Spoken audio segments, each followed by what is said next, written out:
Right, guess where I am? I think it's the 22nd of August now, 2026. It's a Saturday, and I've come over to Sand Bay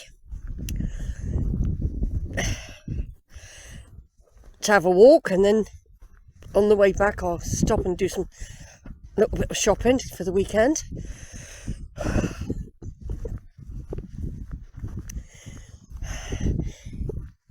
It's a lovely day. Look, lots of blue sky, everyone. I'll be over there later. No cows. I said if there had been cows in here today, I was going to go back and go up the beach and walk that end, but not do the whole lot.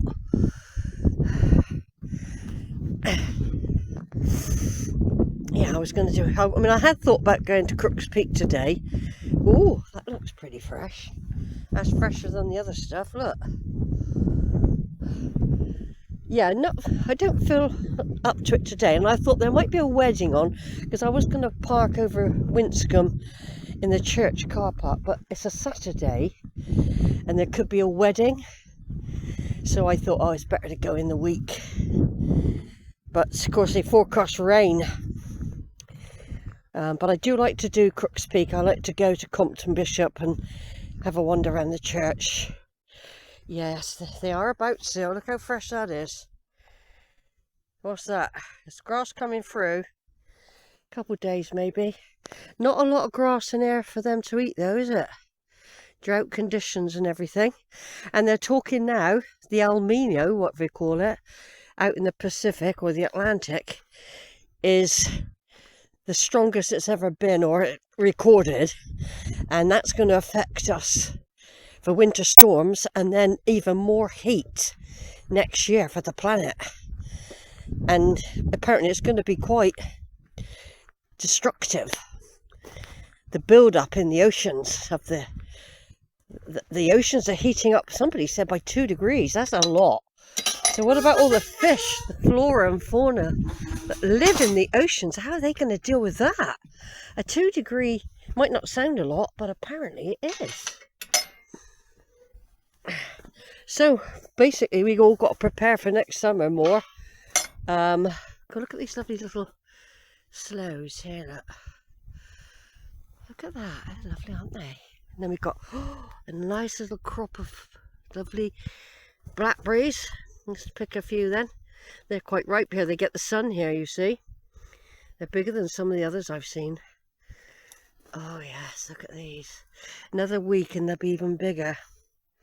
I'll just take a few as I'll be here all day. Yeah, so prepare next year with getting your water in. Get lots of bottled water in advance. Build it up over the winter so that, because the shelves will empty. It might be even worth building up your tins, because what's going on with Iran and the supplies not being able to be delivered around the world of various things. You know, it's not just like your food, it's also things like fertilizer, petrol, of course, other products that are needed in how we live. So I'd suggest, I mean, I did it years ago when there was not a panic, but I had a little supply of tins, you know, rather than relying on electricity and packets. So I'm going to, of course I always break into it, do you know what I mean? You start off, what is best to do is go out and buy bulk and tuck it away somewhere, you know, and don't touch it. Keep it for the next summer, because I'm just worried about food shortages. I don't think you can rely on stocking up your freezer if the electricity goes out. Oh, there's a few goats out. A few goats.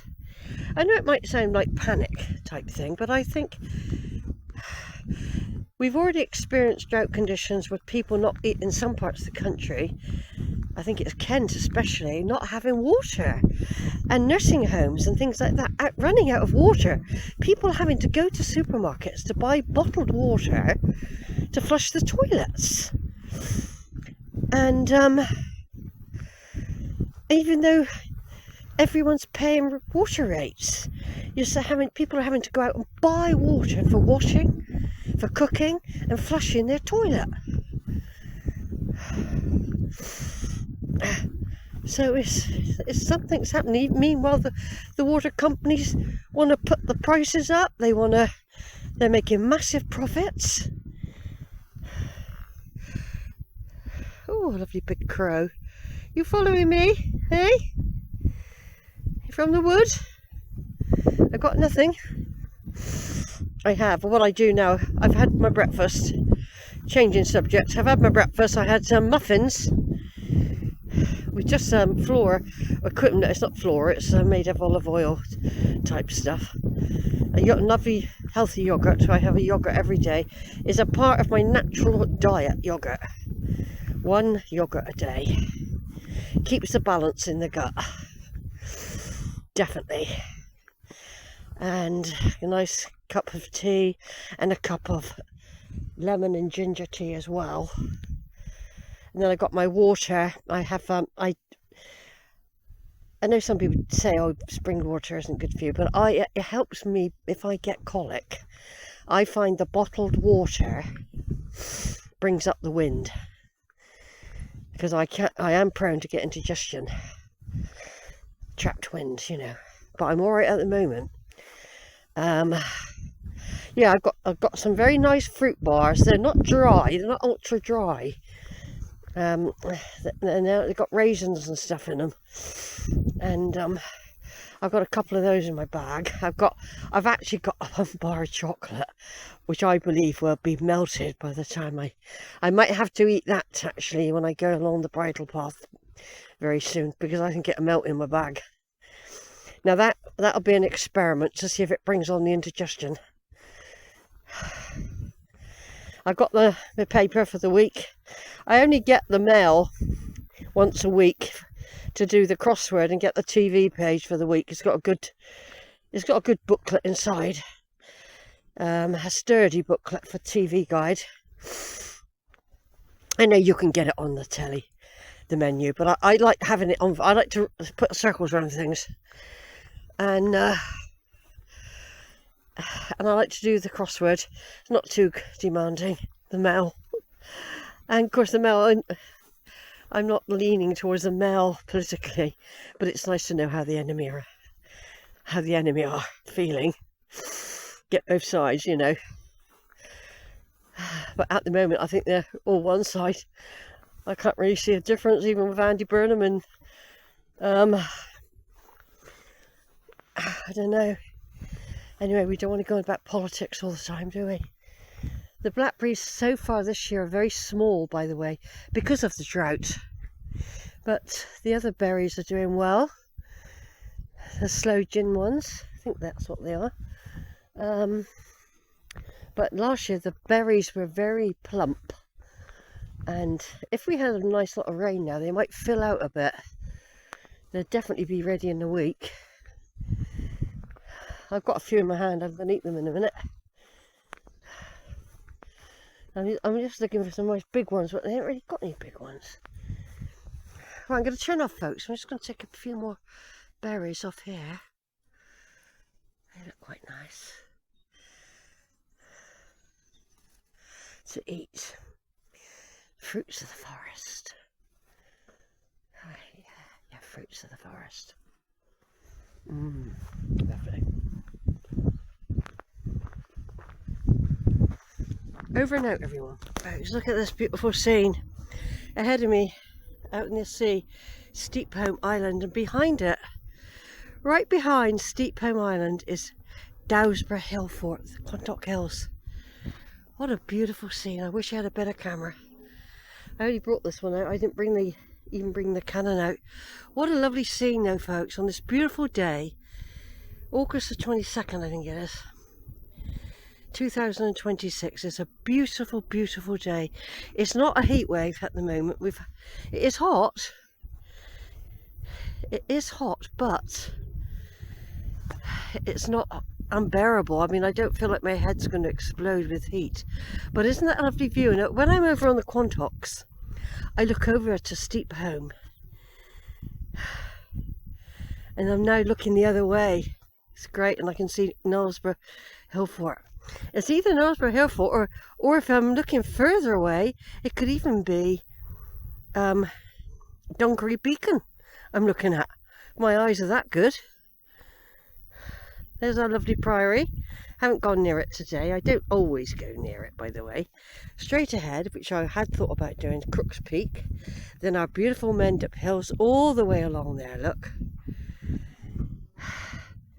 Over there, Clevedon, where I went the other week to walk the Poets' Walk, thinking of Tennyson, Lord Tennyson.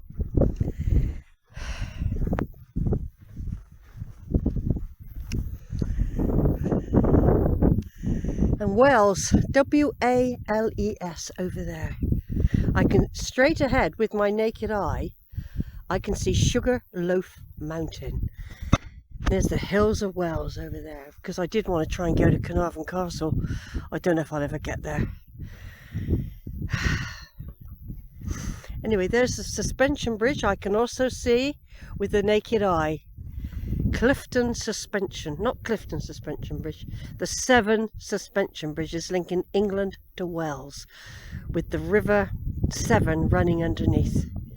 I can see Poets Hill sticking out there as well, which I walked around, and a gap in the hill where the M5 carves its way through,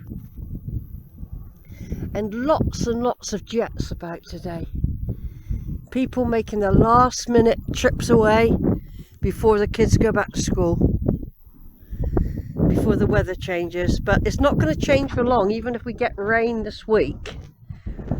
Tuesday, Wednesday, Thursday, I think we're getting rain. Don't know how much.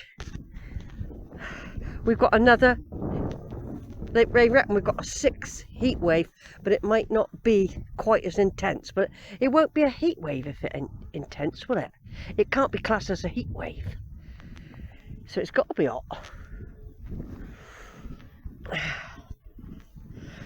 Yeah, so this is beautiful views up here, panoramic views of my beautiful Somerset in this vale here that I'm in. This isn't the Vale of Avalon, by the way. The Vale of Avalon is the other side of those hills, leading up to Glastonbury.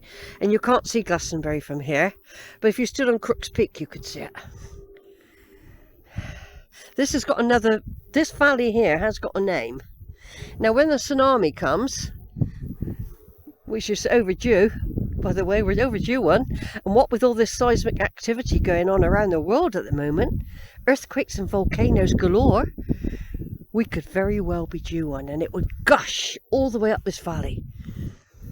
And over on the Welsh side, apparently it gushes all the way up to Gloucester that way as well. It's quite a big thing. I don't even know if it would cover here. I don't know if we'd be high enough up here.